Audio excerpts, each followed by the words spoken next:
ካብ ክሳድ ሰብ ደም ጽሩይ ማይ ጸባን መዓርን ከም ዝፈስስ ሪኢኹም ሰሚዕኹም ትፈልጡ ዶ? እዚ ንዓለም ዘሰንበደ ሓቀኛ ታሪኽ እዩ። ክልተ ሓያላት ነገሥታት ዓለም ተፈታቲኖምዋ። እቲ ሓደ ኣብ ሮማ እቲ ካልኣይ ድማ ኣብ ኣርመንያ። ንሳቶም ድማ ጽባቐ ሃብና ድማ መንግስቲ ዓለም ክንህበኪ ኢና ኢሎም ለመንዋ። ምስ ኣበየት ድማ ናብ ሓዊ ደርብዮም ንኣንበሳ ሃብዋ። ኣጥባታ ቖሪጾም እቶም ክበልዕዋ ዝመጹ ኣናብስ ግና ኣብ እግራ ሰገዱ። እቲ ከቃጽላ ዝነደደ ሓዊ ከም ማይ ዘሓለ። እቲ ዝቐተላ ንጉስ ናብ ኣራዊት በረኻ ተቐየረ። እዚኣ መን እያ? ብደማ ንትዕቢት ቀቲላቶ ንዓለም ብጽባቓ ንዒቓ ሰማዕትና ሓፍቲ ሰማዕታት ኣደ ቅድስቲ ድንግል ስውኣት ቅድስቲ ኣርሴማ። ሰላም ጥዕና ንዓኻትኩም ክቡራት ስድራናትና ቲዩብ። እታ መዓልቲ 6 ታሕሳስ እያ። እቲ ብሕሱም ንጉስ ድራጣዲስ ዝተሰዓረ ክብሪ ቅድስቲ ኣርሴማ ዝተገለጸሉ ን15 ዓመት ኣብ ጉድጓድ ዝጸንሐ ጻድቕ ዝወጸሉ መዓልቲ ዓወት። ምናልባት ሕጂ እዛ ቪድዮ ትዕዘቡ ዘለኹም ኣብ ሕይወትኩም ከቢድ ነገር ክህሉ ይኽእል እዩ። ጭንቀተይ ከም እምባ ኮይኑ መንገደይ ጠፊእኒ እናበልኹም ተስፋ ቖሪጽኹም። ስለዚ ስምዑኒ፣ ታሪኽ ቅድስቲ ኣርሴማ ናይ ኹላትና ታሪኽ እዩ። ንሳ ብሰይፈይ ተዓወተትን ብቃል ኪዳን እምበር። ሎሚ ዘምጻእኽልኩም ዛንታ ቁስልኹም ዝፍውስ መድኃኒት እዩ። ካብ ቤት መንግስቲ ናብ ስደት፣ ካብ ስደት ናብ ሰማዕትነት፣ ካብ ሰማይ ናብ ዘለዓለማዊ ክብሪ ዝተጓዓዘትሉ ድንቂ መንገዲ ብሓባር ክንመላለስ ኢና። ክሳብ መወዳእታ ቪድዮ ምሳና እንተጸኒሕኹም ክተትርፉ ኢኹም። እዚ ድንቂ ታሪኽ ሰማዕት ቅድስቲ ኣርሴማ እዩ። ክቡራት ክቡራን ስድራናትና ቲዩብ ብደገፍ ልዑል እግዚኣብሔርን ኣባላትናን ኣብ መንገዲ ሰፊሕ ኣገልግሎት ንርከብ። ግና ሎሚ 70 ሚእታዊ ተዓዘብትና ሰብስክራይብ ከይገበሩ ቻናልና ይከታተሉ ከም ዘለዉ ተረዲና ኣለና። ሕጂ ሰብስክራይብ ብምግባርን ደወል ምልክት ብምጥዋቕን ነቲ ቻናልና ክትድግፍዎ ንላቦ። ቪድዮ ላይክ ብምግባር ጀምሩ ይቐኒየለይ። በስመ አብ በወልድ በመንፈስ ቅዱስ አሐዱ አምላክ አሜን።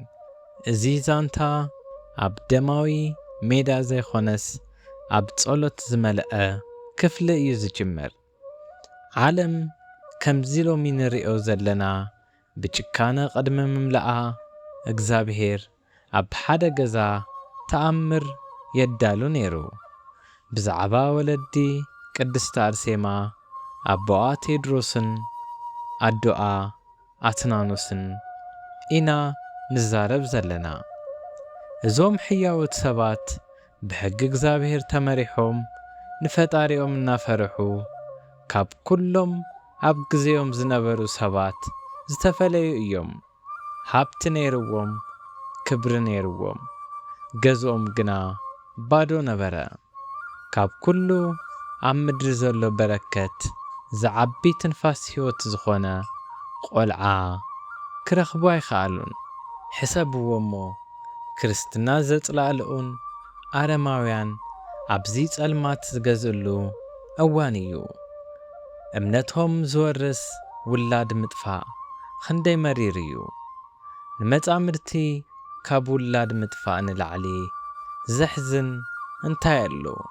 ኣዶኣ ኣትናስያ ክንደይ ለይቲ ናብ ቤት እግዚአብሔር እናተጓዓዘት እናበኸየት ኣሕሊፋ ይኾን። ኣቦኣ ቴድሮስ ክንደይ ግዜ ናብ ሰማይ ጠሚቱ ጎይታይ ንምንታይ ረሲዕኻኒ ኢሉ ሓቲቱ ይኾን። ስቕታ እግዚአብሔር ግን መልሲ ኣይኮነን። ምድንጓይ ኣምላኽ ምርሳዕ ኣይኮነን። እግዚአብሔር ነቲ ዘለና ንኽብሩ ቐልጢፉ ኣይህበናን እዩ። ከም ዕንቂ ከም ወርቂ ክሳብ ዝበርህ ብሓዊ ክሳብ ዝፍተን ይጽበ። ጸለቶም ተሰምዐ።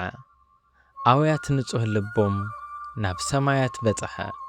እግዚአብሔር ድማ ብርሃን ናይ ሓንቲ ንዘመናት እትዝከርን ንዓለም ዘደንጹን ሃፍቲ ሂብዎም። ቅድስቲ ኣርሴማ ተወሊዳ። ልደት ቅድስቲ ኣርሴማ ንቤት ሰብ ጥራይ ዘይኾነስ ንኹሎም እቶም ኣብቲ እዋን ዝነበሩ ክርስቲያን እዩ ነይሩ።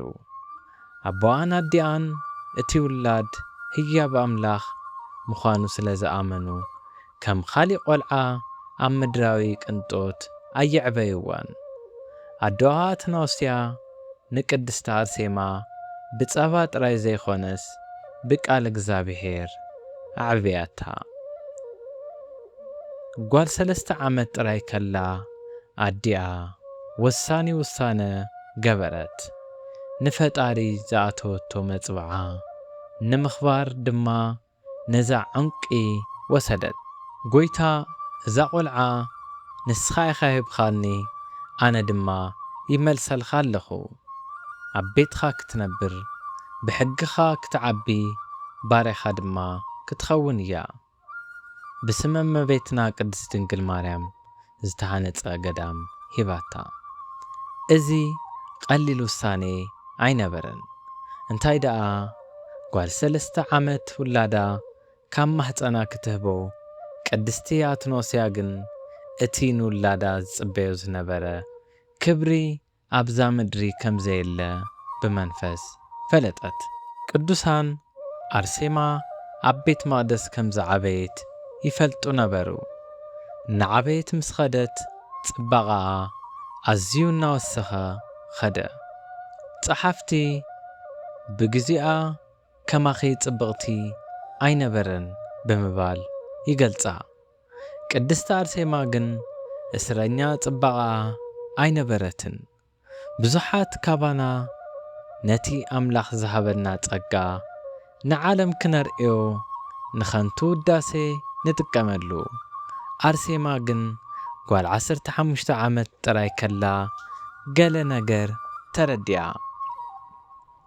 እዚ ጽባቐ እዚ መጻወድያ ክኸውን ከም ዝኽእል፣ ዓለም ብጽባቐ ክትታለል ከም ትኽእል ኣቐዲማ ትፈልጥ ነይራ። ስለዚ ወሳኒ ውሳነ ወሰደት። ኣብ ቅድሚ መስትያት ንነብሳ ኣየድነቐትን። የግዳስ ናብ መስቀል ጠመተት። ንሳ ድማ እዚ ሥጋ ናተይ ኣይኾነን፣ እዚ ጽባቐ ነቲ ዕዳጋ ኣይኾነን፣ ኣነ እየ እቲ ሕሩይ፣ ሕጹዬ ኣብዛ ምድሪ የለን፣ ሕጹዬ ኣብ ቤተ መንግሥቲ የለን፣ ሕጹዬ ክርስቶስ እዩ። ክቡራን ኣስተውዕሉ። እዚ ዝበለት ጓል 15 ዓመት ጥራይ ከላ እያ። ኣብቲ ግዜቲ ዝነበራ መንእሰያት ብዛዕባ ሓዳርን ብዛዕባ ወርቅን ብዛዕባ ክዳንን ክሓስባ ከለዋ ብዛዕባ ሰማያዊ መርዓ እያ ትሓስብ ነይራ። ድንግልናኣ ከም ክቡር ዕንቂ ትሕልዋ ነበረት። ብጸሎትን ብጾምን ንባብን ነፍሳ ኣንጽሐት። መጻወድያ ሸይጣን ኩሉ ግዜ ድሙቕ እዩ። ኣብ ወርቃዊ ጽዋዕ መርዚ ምቕራብ ጥምታዊ ልምዲ እዩ። ኣብቲ ግዜቲ ንዓለም ዝገዝእ ዝነበረ ንጉስ ዲዮቅልጥያኖስ ብስልጣንን ብሃብትን ብሓይልን ኣያገበን። ልቡ ባዶ ስለ ዝነበረ ነቲ ባዶነት ንምምላእ ሰበይት ኣምጽኡለይ ዝብል ኣዋጅ ኣውፅአ። እቲ መዐቀነ ግን ከቢድ ነበረ። እዛ ኣብ ዓለም እታ ዝጸበቐት ሰበይቲ እታ መንቅፍ ዘይብላ እታ ምስ ረኣኽዋ ልበይ ትሰርቕ ኣምጹለይ ኢሉ ኣዘዘ። እዚ ትእዛዝ ናይ ቅድስቲ ኣርሴማ ሕይወት ዝቕይር ማዕበል ምዃኑ ዝግንዘብ ሰብ ኣይነበረን። እቶም ንጉስ ዝለኣኾም ሰኣልቲ ኣብ ነፍሲ ወከፍ ሃገር ከም ኣኽላባት ፖሊስ ተዋፊሮም ነበሩ። ካብ ከተማ ናብ ከተማ ዓዲ ናብ ዓዲ ዘወሩ። ብዙሓት ጽባቐታት ይደልዩ ነበሩ። ናይ ንጉስ መዐቀኒ ተማልእ ግን ኣይረኸቡን። ኣብ መወዳእታ እግሮም ናብታ ዝተኸልኸለት ደሴት ገዳም ደናግል ኣምርሑ። ኣብቲ ገዳም ጸጥታ ሰፊኑ እቶም ሰኣልቲ በቲ ማዕጾም ሰኣተው ኣዒንቶም ኣብ ሓደ ቦታ ኣተኪሮም ነበሩ። ከም ወርሒ ትደምቕን ከም ኮኸብ ንግሆ ትደምቕ መንእሰይ ረኣዩ። ቅድስቲ ኣርሴማ እያ ነይራ። እቶም ሰኣልቲ ብድንግርግር ደው በሉ። ከምዚ ዝበለ ጽባቐ ኣብ ዘርኢ ወዲ ሰብ ከም ዘሎ ኣይፈልጡን እዮም። ግናኸ ተጋግዮም እዮም። ጽባቐኣ ካብ ሕብሪ ቆርበታ ይኹን ካብ ቅርጻ ዕንታ ዝመጻ ኣይኾነን። ጽባቐኣ እቲ ካብ ውሽጣ ደመቐ ሰማያዊ ጸጋ ብርሃን መንፈስ ቅዱስ እዩ ነይሩ። ንሳቶም ግና ስጋውያን ብምዃኖም ነዛ ቤት መቕደስ ኣምላኽ መደቀሲ ንጉስ ገይሮም መረጹ። ብሩሽታቶም ኣልዒሎም ቀለም ኣዳልዮም ስእሊ ቅድስቲ ኣርሴማ ኣብ ወረቀት ሰኣሉ። ነቲ ምስሊ ጠቕሊሎም ብመልእኽተኛ ናብ ንጉስ ዲዮቅላጥዮስ ናብ ሮማ ሰደድዎ። እቲ ልኡኽ ኣብ ቤት መንግሥቲ በጽሐ። እቲ ንጉስ ነቲ ምስሊ ምስ ኸፈቶ ኣዒንቱ ገፊሐን እቲ ኣብ ልቡ ዝነበረ ሓዊ ኽፍኣት ተቓጸለ። ሕጂ ነዛ ሰበይቲ ናበይ ኣምጽዋ? ንሳ ንግስተይ እያ። ብዘይ ከኣ ኻሊእቲ ሰበይቲ ኣብ ምድሪ የላን ኢሉ ኣዘዘ። እቲ ንጉስ ኣብ ፍቕሪ ኣይወደቐን። ብፍትወት ብስስዐ ብናይ ዋንነት ስምዒት ተቓጺሉ። ንዕኡ ግን ቅድስቲ ኣርሴማ ተራ ኣቕሓ እያ ነይራ። እዚ ዜና ኣብ ገዳም ምስ በጽሐ ከም መብረቕ እዩ ወሪዱ። ንኻሊእቲ ጓል ጽቡቕ ዜና ክኾን ይኽእል እዩ። ናይ ዓለም ንግስቲ ክትኾኒ ምባል ንዓለማዊ ሰብ ክብሪ እዩ። ንቅድስቲ ኣርሴማ ግን ሞት እዩ ነይሩ። ቅድስቲ ኣርሴማ በኸየት። ኸመይ ኢለ ናይ ክርስቶስ ሕፁይ ዝኾነ ኣካላተይ ንኣረማዊ ንጉስ ይውሃብ? ከመይ ገይረ ምስ ጣዖት ዘምልኽ ሰብ ክነብር? ኣብቲ ገዳም ዝነበሩ ቅድስቲ ኣጋታን እተን 27 ምእመናን ደቂ ኣንስትዮን ተኣኪበን እንታይ ከም ዝገብራ ሓተታ። ክልተ ኣማራጽታት ጥራይ እዩ ነይሩ። እቲ ቀዳማይ ንወታደራት ንጉስ ምጽባይ ናብ ቤት መንግሥቲ ምኻድ፣ እቲ ኻልኣይ ድማ ኩሉ ገዲፍኻ ናብ ዘይትፈልጦ መሬት ምህዳም እዩ ነይሩ። እቲ ኻልኣይ ድማ መሪጾም ካብ በዓልቲ ንጉስ ናብ ክርስቶስ ስደተኛ ምዃን ይሓይሽ በሉ።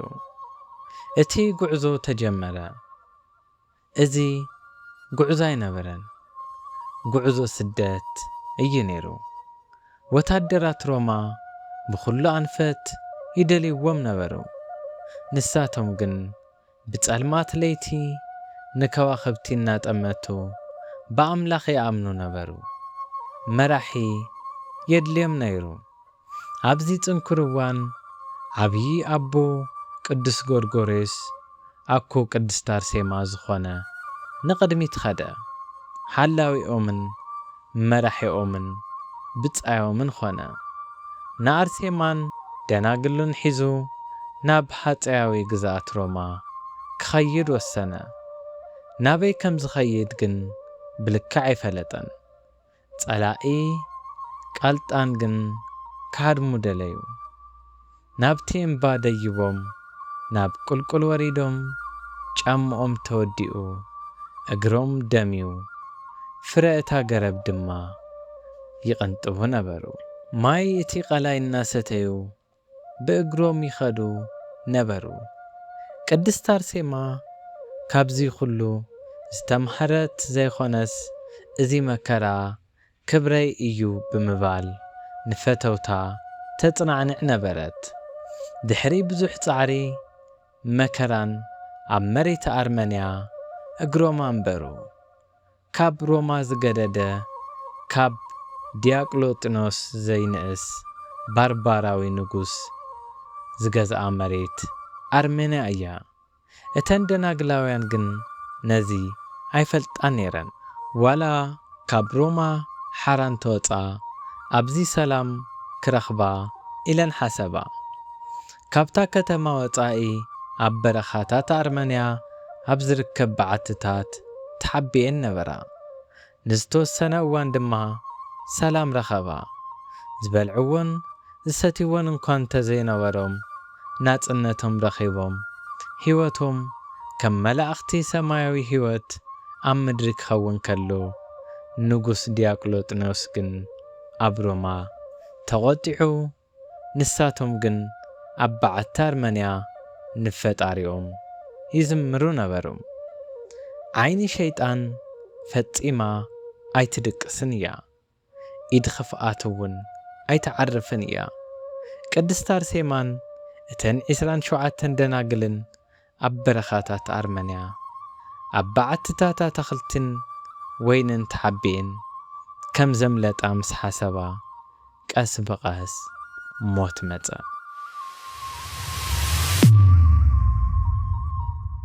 እቲ ኣብ ሮማ ዝነበረ ኣራዊት ንጉስ ኣርሴማ ከም ዝጠፍአት ምስ ፈለጠ ዕብድብድ ኢሉ ሰለይቲ ናቱ ግን ኣሰር ረኺቦም ነበሩ። ኣብ ግዛት ዓርኩ ንጉስ ኣርመንያ በድሮስ ከም ዘለዋ ፈለጠ። ብኡ ንእብኡ ንድራተስ ምስጢራዊ መላእኽቲ ሰደደሉ። ድራተስ ዓርከይ እታ ዓለም ክተናውጽእ ትኽእል ሰበይቲ ናብ ሃገርኻ ኣትያላ ድለያ እሞ ናባይ ለኣካ ይብል ነይሩ። እዛ ደብዳቤ ብተልዮስ ዝተብሃለ ጨካን ንጉስ ዝተጽሓፈት እያ። ንቤት መንግሥቲ ንጉስ ዘናወጸት። እቲ መጽሓፍ ነዚ ሰብኣይ እዚ መንጣሊ ዝብኢ ኢሉ ይጽውዖ። እዚ ሰብኣይ ጣዖት ዘምልኽን ንክርስቲያን ምሕረት ዘይነበሮን ባርባራዊ እዩ ነይሩ። ንጉስ ነታ ሰበይቲ ካብቲ ዝነበረቶ ቦታ ከምጽኣ ትእዛዝ ሃበ። እቲ ምድላይ ተጀመረ። ሓንቲ ካብኣተን ንኢድ ጥበባታ ክትሸይጥ ብለይቲ ትወፅእ ነበረት። ክትበልዕ ትገዝእ ነይራ። እዚ ምንቅስቓስ እዚ ንተኹላ ጥቆማ እዩ ነይሩ። እቶም ወታደራት ኣብቲ በዓቲ ደው ኢሎም ነቲ በዓቲ ኸበብዎ። እተን ንጹሓት ብኣሕዛብ ተኸቢበን ነበራ። ብጭካነ ጐቲቶም ኣእዳወን ብሰንሰለት ተኣሲሩ እናተሃረማ ናብ ቤት ማእሰርቲ ተወሰዳ። ንጉስ ተልዮስ ሓያል ሰብ እዩ። እዘን ደቂ ኣንስትዮ ኣብ በረኻ እንተዝደኽማ ሓይለን እንተዳኸመ ሽዑ ማይ ኸሊእዎም ኣብ ጸልማት ቤት ማእሰርቲ ዓጺዎም ስጋዊ ምግቢ ተቋሪጹ። ደርታ ዘይፈለጦ ምስጢር ግን ነይሩ። እዞም ድኻታት ዝበልዕዎ እንጀራ ካብ ምድሪ ዘይኾነስ ካብ ሰማይ እዩ ነይሩ። ቅድስት አርሴማ ኣብ ጸልማት ቤት ማእሰርቲ ኣእዳዋ ዘርጊሓ ጎይታይ ስለ ስምኻ ንጠሜልኻ ስለ ስምኻ ድማ ጸሚእናልኻ ኣለና ኢላ ጸለየት። ሽዑ እታ ጸልማት ክፍሊ ብብርሃን መሊኣ ቤት ማእሰርቲ ውርደት ናብ ሰማያዊ ኣዳራሽ ተቐየረ። ቅዱሳን መላእኽቲ ወሪዶም እቶም ሓለውቲ ድማ ሓለዋ ደው ኢሎም መላእኽቲ ሰማያዊ ጽዋዕ ሒዞም ሰማያዊ ቅጫ ሒዞም ኣተው። እቶም ዝጠመዩ ጽቡቕ ገይሮም ተመገቡ። ገጾም ከም ፀሓይ እናበረኸ እቲ ሓላዊ ቤት ማእሰርቲ ብማዕጾም ዝጠመተ ኣይኣመነን። ሰንቢዱ እዘን እሱራት ድየን ወይስ ንግስቲ? እቲ ዝረኣዮ ተኣምር ንልቡ ቀየሮ። ንሱ ድማ ኣነ እውን ብክርስቶስ ኣምን እየ በለ። ኣብ መወዳእታ እቲ ንጉስ እታ መዓልቲ ክሳብ ዝጽበ ኣምላኽ ምስኦም ነበረ። ናባይ ኣምጽእዎም ኢሉ ኣዘዘ። እቶም ወታደራት ነተን 27 ቅዱሳን ደናግል ደፊኦም ናብ ዓብዪ ኣዳራሽ ቤት መንግስቲ ኣተውወን። እቲ ንጉስ ነተን ዝጠመያ ዝነበዓ ኣንስቲ ተጸቢወን ነይሩ። እቲ ዝረኣዮ ግን ዝተፈለየ እዩ። ኣዒንቶም ብኽብሪ ዘንጸባርቓ ገጸን ብትብዓት እምበር ብፍርሒ ኣይተመልአን። ልዕሊ ኩሉ ድማ ጽባቐ ቅድስት አርሴማ ትንፋስ ንጉስ ወሰደቶ። ደብዳቤ ዲዮቅላጥኖስ ዝተጋነና ኣይነበረን። ደርታስ ንአርሴማ ካብ ዝፋኑ ምስ ረኣያ ልቡ ብኽፉእ ሕርቃን ተቓጸለ። ነቶም ካልኦት ድማ ኣባረሮም። እዚኣ ግን ኣብዚ ግደፍዋ ንግስተይ እያ ኢሉ ኣዘዘ። እዛ ህሞት እዚኣ ልቢ ትሰብር እያ ነይራ። አርሴማ ካብተን ትፈትወን ኣሓታ ብሓይሊ ተወሰደት። በይና ተሪፋ ኣብ መንጎ እቲ ባርባራዊ ንጉስን ዕጡቓት ወታደራትን ከም ጻዕዳ ርግቢት ንበይና ደው በለት። እቲ ንጉስ ካብ ዝፋኑ ወሪዱ ናብኣ ቀረበ። ሰበይቲ ረኣይኒ፣ ኣነ ንጉስ ዓባይ ሃገር እየ። እዚ ንዓኺ ቤት ማእሰርቲ ኣይኮነን፣ እዚ ዝፋን እዩ።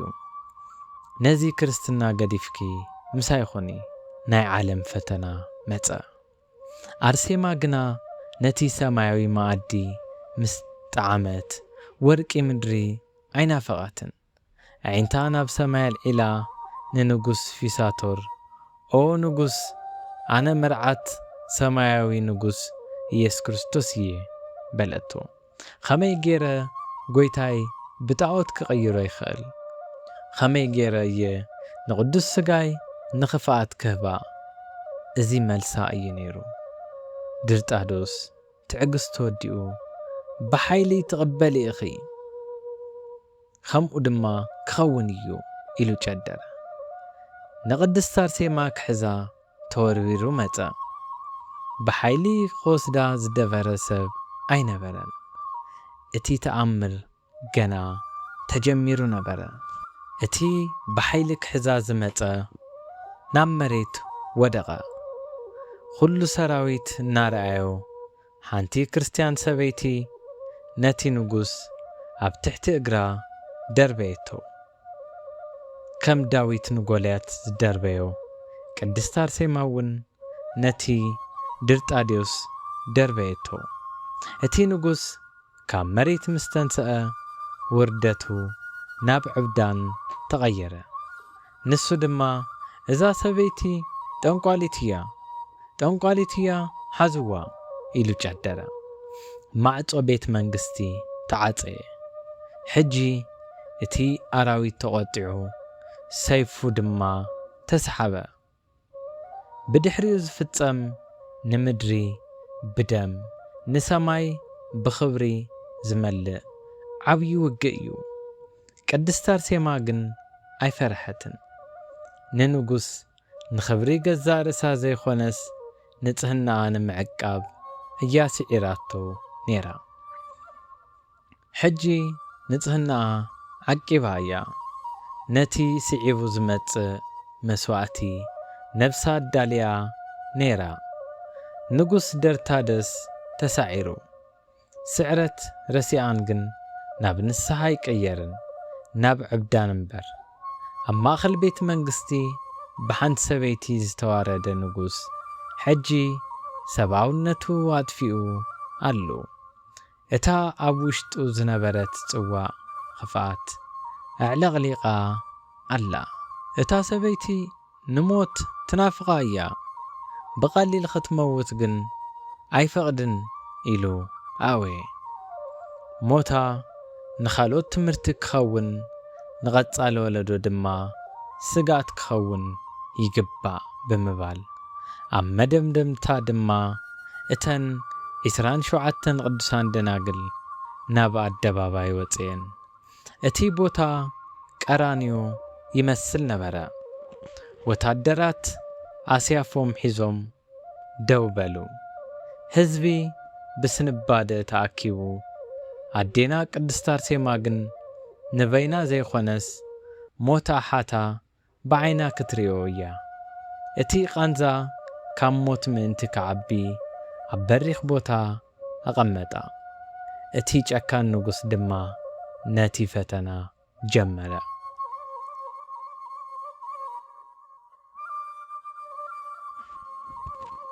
መጀመርያ መሓዙታ ምስኣ ዝበልዓ ምስኣ ዝጸለያ ምስኣ ዝተሰደዳን ኣምጺኡ ኣብ ቅድሚኣ ናብ ሰይፊ ሓደ ብሓደ ከእትወን ጀመረ። እቲ ዕላማ ሓደ እዩ።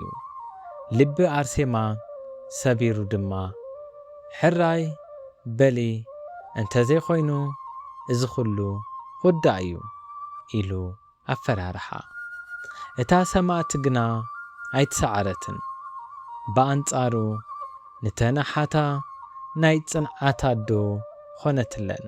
ብዓው ዝበለ ድምፂ ኣጆኽን ክርስቶስ ኢዱ ዘርጊሑ ይጽበየክን ኣሎ። እዚ ሰይፍ እዚ ኣፍ ደገ መርዓኽን እዩ፣ ኣይትፍርሓ ኢላ ጨደረት። ርእሰን ምስ ተቖረጻ ደመን እቶም ተኣኪቦም ዝነበሩ ህዝቢ ኣብ ገጾም ይውሕዝ ነበረ። ንሳ ግን ልላዕሊ ጠሚታ እቶም መላእኽቲ ብብርሃን ኣክሊሎም ክኸድንወን ረኣየት። ኩለን እተን 27 ካብ ምድራዊ ሕይወት ተፈለያ። ንሳቶም ድማ ብሰማያዊ ክብሪ ቀዲሞምዋ። እቲ ግራት ብደም ተሸፊኑ በይና ተሪፋ። ንጉስ ናብ ኣገጹ ብምምላስ ካብ ዒንቱ ሓዊ ወፀ። ሕጂ መን ኣለኪ? ኣዕርኽትኺ ጠፊአን እየን፣ ተስፋኺ ጠፊኡ። አርሴማ ግን ብትብዓት ንስኻትኩም ምስኪናት ኣዕርኽተይ ናብ ክብሪ እዮም ኸይዶም፣ ንሳ ድማ ንነፍሰይ ኣይክትረኽቦን ኢኻ፣ ዝኣኽለካ ኩሉ ግበር ኢላ መለሰትሉ። እዚ ዘረባ እዚ ድማ ናይ መወዳእታ ነዳዲ ናይቲ ንጉስ ቁጣዐ ኾነ። ሽዑ እቲ ንጉስ ከምኡ እንተዘይኾይኑ ከም ኣዕርኽትኺ ብቐሊሉ ኣይቐትለክን እየ፣ ኣብ ታሪኽ ወዲ ሰብ ዘይፍለጥ መከራ ከሕልፈልኸ እየ በለ። ኣምሪሩ ጨደረ እሞ ንወታደራቱ ከቐትልዋ ኣዘዞም። እቲ ዘሰንብት ግፍዒ ተጀሚሩ። መጀመርታ ነዛ ዓለም እዚኣ ድሕሪ ደጊም ከም ዘይትረእያ ብምግላጽ ነተን ድሙቓት ዒንታ ኣውፅወን። እተን ኩሎም መጻሕፍቲ ዘንበባ ቅዱሳን ዕኒታ ብኢድቶም ጨካናት ጠፍኣ። ቅድስት አርሴማ ግን ጐይታይ ስጋዊ ዕንተይ እንተጠፊአን ብዓይኒ እታ ዝርእየካ ነፍሲ ኣብርሃኒ ኢላ ጸለየት። ቀጺሎም ንጓል ኣንስተይቲ ክብራ ንምውራድ ነቲ ኣዶ ክኸውን ዝኽእል ተፈጥሮ ንምርጋም ኣጥባታ ቆሪጾም ልዕሊ ሓይሊ ሰብ ኾኑ። ደም ከም ሩባ ይውሕዝ ነበረ። ኣርሴማ ግን ኣይበኸየትን። ቃንዛኣ ከም መስዋዕቲ ንፍቕሪ ክርስቶስ ኣቕረበት። ኣብ መወዳእታ ሰዓት መስዋዕቲ በጽሐ። ኣካላታ ቆሲሉ ዒንታ ጠፊኡ ደማ ኣብ ኣካላታ ነቒጹ ነበረ። መንፈሳ ግን ካብ ሓጺን ዝሓየለ እዩ ነይሩ። እቲ ወታደር ሰይፍ ኣውፅአ፣ ርእሳ ክቖርጻ ድማ ተዳለወ። ገጻ ሸፊና ተንበርክኻት፣ ናይ መወዳእታ ጸሎታ ኣቕረበት። እቲ ሰይፊ ዓረፈ። ናይ ቅድስት ኣርሴማ ክሳድ ተቖረጸ። ኣብታ ህሞት እቲኣ መሬት ተንቀጥቀጠት። እቲ ዝተቖረጸ ክሳዳ ኣብ ልዕሊ መሬት እናሓለፈ ሰማይ ዝጭድር ይመስል። ሕጊ ተፈጥሮ ፈሪሱ። ካብቲ ቅዱስ ክሳዳ 4 ነገራት ይውሕዙ ነበሩ። ደም ጥራይ ኣይነበረን። ልቢ በሉ ንፍቕሪ ክርስቶስ ዋጋ ከም ዝኸፈለት ንምምስካር 4 ነገራት ቀይሕ ደም ፈሰሰ። እዚ ሕብሪ ናይቲ ጀግንነታዊ እምነታ እዩ ነይሩ። ናይ ትጋትን ጸሎትን ጾሙን ሕይወታ ከም ጽሩይ ማይ ንምግላጽ ማይ ፈሰሰ። መንእሰይ ትመስል እንኳን ተነበረት ነዚ ኩሉ ሰጊራ ድንግልና ዓቂባ ንክርስቶስ ርእሳ ኣቕረበት።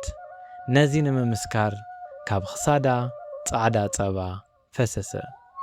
ንጽህና ኣረጋጊጹላ ኣማላድነታን መጽባዓን ንኣመንቲ ከም መዓር ጥዑም ምዃኑ ንምግላጽ መዓር ፈሰሰ።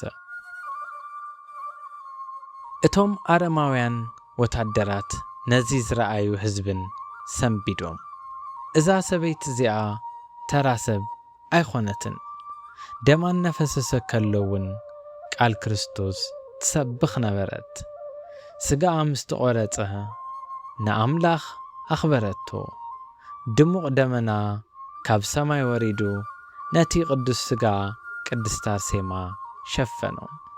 መላእኽቲ ድማ ብመዝሙር ተቐበልዋ። መከራ ዝዓለም ብዘላለማዊ እዩ ጀሚሩ። ፍርዲ ኣምላኽ ከም በርቂ ቕልጡፍ እዩ። ደም ሰማዕታት ምስ ነቐጸ ኣብ ሳልሳይ መዓልቲ ንጉስ ንሃደን ናብ ጫካ ወፀ። ኣብ ፈረስ ኮፍ ኢሉ ከሎ ሃንደበት ዘስካሕክሕ ነገር ኣጋጠመ። ሰማይ ጸልመተ፣ ስጋ ንጉስ ክናወጽ ጀመረ። ብወርቂ ዘውዲ ዝተሰለመን ብናይ ኽብሪ ልብሲ ዝተሸፈነን ርእሱ ኣብ ቅድሚ ዓይኑ ክቕየር ጀመረ። ኽቡራት ተዓዘብቲ፣ ነዚ ፍጻመ ንምግላጽ ቃላት ኣብ ምጥፋእ ይርከብ። ንጉስ ንቡር ሰብ ምዃን ኣቋሪጹ ኣእምሮኡ ተናወጸ። ዘረባ ሰብ ካብ ኣፉ ጠፊኡ ከም ኣራዊት ከጉረምርም ጀመረ። ካብ ፈረስ ወዲቑ ክዳውንቲ ቀዲዱ ከም እንስሳ ዘገዳም ሳዕሪ ክበልዕ ጀመረ። ቆርበቱ ከም ኣራዊት ጸሊም ኮይኑ ጽፍሩ ድማ ዓበየ። እቲ ንጉስ ነዚ ኩሉ ሰራዊት ኸቢብዎ ምስ ረኣየ ኣስናኑ ኣብ ልዕሊ ስጋኡ ነኸሰ። ነዚ መቕጻዕቲ ንንጉስ ጥራይ ኣይነበረን። ኣብ ቤት መንግስቲ ዝነበሩ መኳንንትን ኣገልገልትን ኩሎም እቶም ደም ቅድስት ኣርሴማ ዘፍሰሱ ናብ ኣራዊት ተቐየሩ። እቲ ቤት መንግስቲ ጉድጓድ ኣራዊት ኮይኑ ኣሎ። ኣርመንያ ኣዕዌት ለባማት ድማ መድሓኒት ከቕርቡ መጺኦም። ንቁጣዕ ኣምላኽ ግን ከህድኡ ኣይኽኣሉን። ናይ ሰብ ጥበብ ቅድሚ ፍርዲ ሰማይ ባዶ እዩ። ሃገር ጸልማት እያ፣ መራሒ የብላን። ንጉስ ኣራዊት ኮይኑ ተስፋ ድማ ጠፊኡ። እግዚአብሔር ግን ኣብ ቁጣዑ ምሕረት ዝሓስብ ኣምላኽ እዩ። ኣብዚ ብርቱዕ ጸልማት እዚ ሓደ ብርሃን፣ ሓደ ፍታሕ፣ ሓደ ሰብ ኣሎ። ንሱ ድማ ቅዱስ ጎርጎሬስ እዩ። ኣብዚ ንሓፂር እዋን ደው ኢልና ንሕተት፣ ነዚ ንጉስ ዝፍውስ ቅዱስ መን እዩ? ናይዚ ዕለት ታሪኽ ንምዝዛም ታሪኽ ናይዚ ዓብዪ ኣቦ ምፍላጥ የድሊ። ቅዱስ ጎርጎሬስ ሰማዕተ ዘንበልደም ይበሃል። ቅድሚ 15 ዓመት ንጉስ ድራተስ ነዚ ቅዱስ ምስኡ ሒዙ ናብ ኣምላኽ ይጸሊ ኢሉ። ጎርጎሬስ ግን ንዝፈጠረኒ እምበር ንጣዖት ኣየምልኽን ብምባሉ ዘስካሕካሕ መቕጣዕቲ ወረዶ። ኣብ ምድሪ ኣርመንያ ቪራፕ ዝበሃል ኣዝዩ ዓሚቕ ጉድጓድ ኣሎ። እዚ ጉድጓድ እዚ ጉድጓድ ሞት እዩ። መርዛማት ተመን፣ እንቅርቢታትን ኣዕጽምቲ ደቂ ሰባትን ዝመልአ እዩ። ዝኣትዎ ክወጽእ ኣይኽእልን እዩ። ንጉስ ንጎርጎሬስ ናብዚ ጉድጓድ ደርበዮ። ሓንቲ መዓልቲ ኣይኮነትን፣ ሓደ ዓመትም ኣይኮነን፣ 15 ዓመት ሕሰብሉ። 15 ዓመት ኣብ ጸልማት ጉድጓድ ፀሓይ የለን፣ ብርሃን የለን፣ ወላ ሓንቲ ነገር የለን። እቲ ዝገርም ግን እዞም መርዛማት ተመን ንቅዱስ ጎርጎሬስ ኣየበራበርውን። ኣምላኽ ኣፎም ዓጸቦም። ሓንቲ ሕያዊት ሰበይቲ መዓልታዊ ብሕቡእ መጺኣ ቁራጽ እንጀራ ትድርበየሉ ነበረት። ኣብኡ ድማ ምስ ሓመድን ጭቃን እናተቓለሰ ተስፋ ከይቖረጸ ንኣምላኽ እናተጸበየ ይነብር ነበረ። ኣካላቱ ነቐጸ፣ ቆርበቱ ኣብ ኣዕጽምቱ ተጣቢቑ፣ ክዳውንቱ ድማ ተቐደደ። ንጉስ ዲርታዴስ ጎርጎሬስ ሞይቱ መሲልዎ ረሲዕዎ። እግዚኣብሔር ግን ነዛ መዓልቲ ብሂወት ኣቐሚጥዎ። ቅድስቲ ኣርሴማ ምስ ተሰውዐት ንጉስ ኣራዊት ስለ ዝነበረ ሰዓት ኣምላኽ በጺሑ። ሓፍቲ ንጉስ ኣብ ሕልማ ገለ ነገር ረኣየት። ሕማም ኣርመን ፈዊሱ ንሓውኺ ናብ ሕይወት ክምልሶ ዝኽእል ዝነበረ ኣብ ጉድጓድ ዝተደርበየ ጎርጎሬስ ጥራይ እዩ። ኣምጽእዎ ዝብል ድምፂ ሰምዐት። ሰባት ተጸዊዖም ተመኸሩ።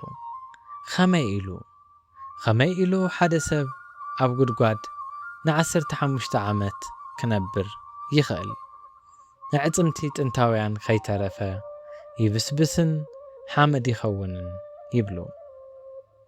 ካልእ ኣማራጺ ስለ ዘይነበረ ግን ናብቲ ጉድጓድ ብምኻድ ገመድ ሰደዱ። ብሂወት ኣሉ። ዘገርም እዩ ነይሩ። ካብቲ ጉድጓድ ድምፂ ሰብ ተሰምዐ። እቲ ገመድ ተንቀሳቐሰ።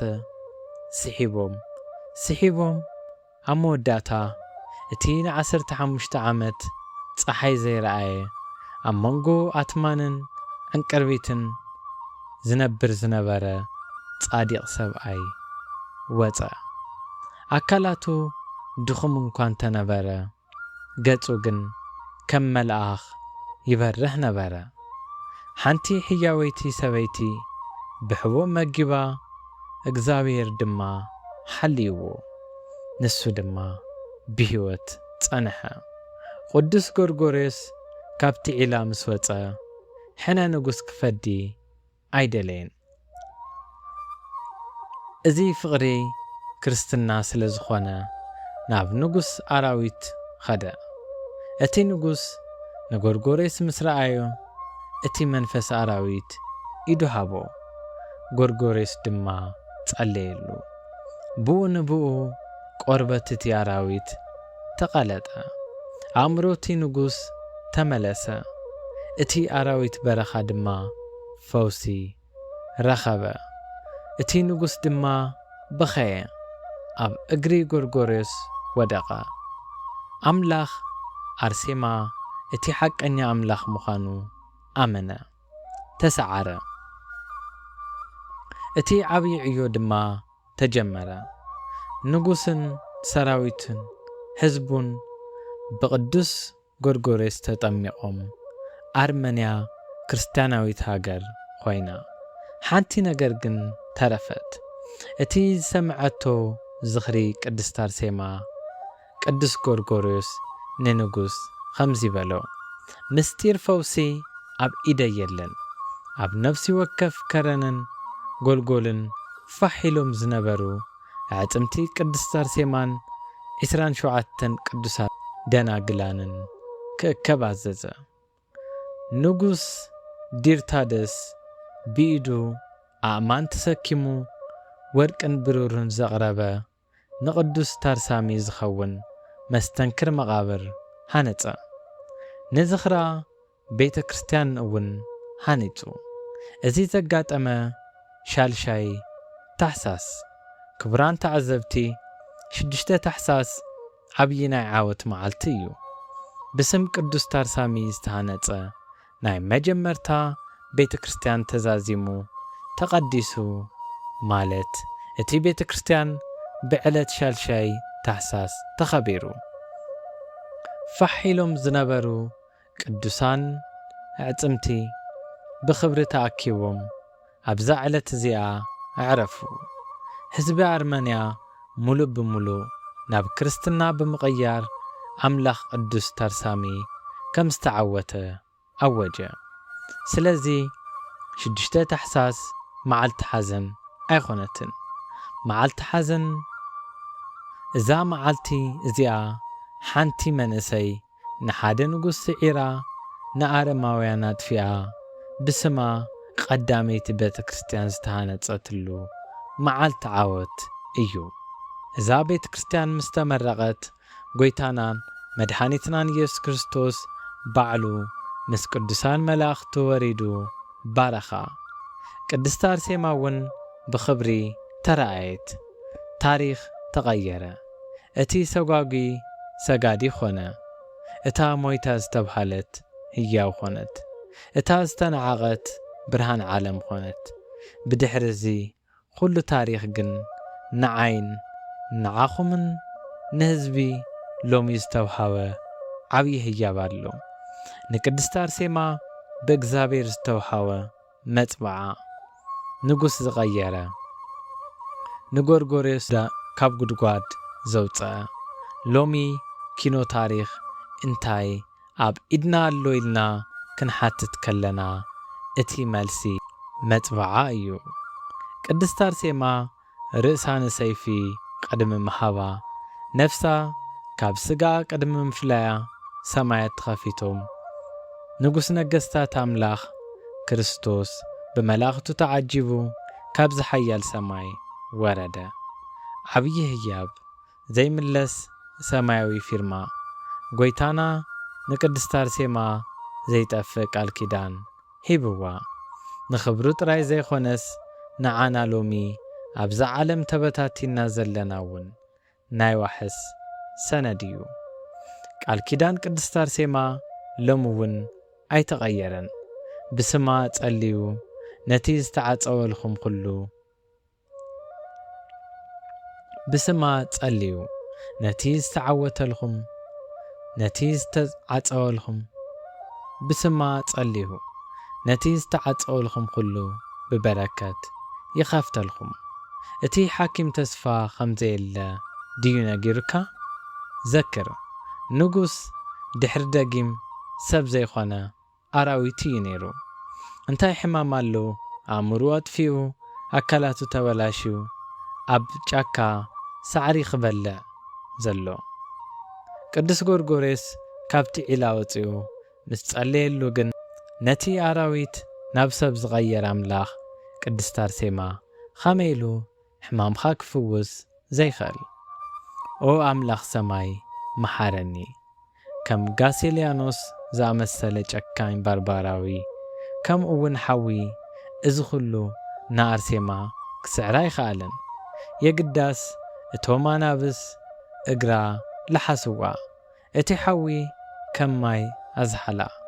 ኣብ ከባቢኻ ዘሎ ሽግራት ከም ሓዊ እንተነደደ ብእምነት እንተተመላሊስኻ ግን እቲ ዝመጸካ መከራ ክዝሕል እዩ ሻልሻይ ወርሒ ታሕሳስ እዩ ዕለት እዚ ድሕሪ ስደትን ሞትን ቤት ቅድስት አርሴማ ዝተሃነጸ ዕለት እዩ ናይ ሓዘን ጊዜኹም ተወዲኡ ናይ ሓጎስ ቤትኩም ይህነጽ እዛ ቪድዮ በአጋጣሚ አይበጽሐትኩምን ምናልባት ሎሚ አንዛኹም ዝሓጽም መልእኽቲ ናብ ገዛኹም ከኣቱ ስለ ዘለዎ ክኸውን ይኽእል እዩ ኣብ ዝሃለኻዮ ልብኻ ክፈት ኣብ ዓራት ሆስፒታል ኣብ ዓዲ ስደት ኣብ ጸልማት ገዛ ኣዳውኻ ዘርግሕ ኦ እግዚአብሔር ስለ ኣዴና ቅድስት አርሴማ ይቕረበለልና ብቐዳምነት ነዚ ሎሚ በፂሕናዮ ዘለና ደረጃ ቃላት ክገልጾ ዘይኽእል